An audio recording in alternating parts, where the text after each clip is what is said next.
ഈ വയലേ അപ്പ ഈ വയലെല്ലാം അങ്ങോട്ട് നികത്തിയിട്ട് വീട് ഫ്ലാറ്റ് ഒക്കെ പണിയാൻ എന്ത് രസമായിരിക്കും. ഇപ്പൊ ഇതായവർക്ക് വയലിൽ ചിലപ്പോ മഴ പെയ്ത വെള്ളം കയറിയ തണുപ്പെങ്കിലും അനുഭവപ്പെടുന്നു.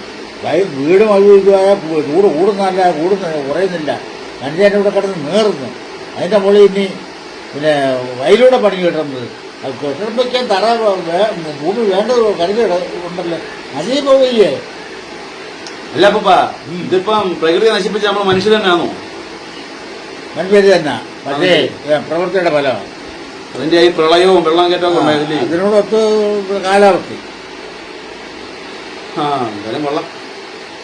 ഇതെന്താ ചെയ്യുന്നേ? വയൽ നികത്താതിരിക്കണം. വയൽ നികത്താതിരിക്കണം. വയലെന്തിനാ നിർത്തുന്നത്? നമ്മുടെ തലമുറയ്ക്ക് എന്തോ ആവും. തലമുറയ്ക്ക് ഇപ്പൊ ചെയ്തുകൊണ്ടിരിക്കുന്ന കൃഷിപോലെ നമുക്ക് ചെയ്യാം. മഴയും വെള്ളവും കിട്ടിക്കഴിഞ്ഞാൽ ഇതൊന്നും കിട്ടത്തില്ലല്ലേ. നെല്ല്, മറ്റു കറികള്, വാഴ, ചീനി, ചേമ്പ്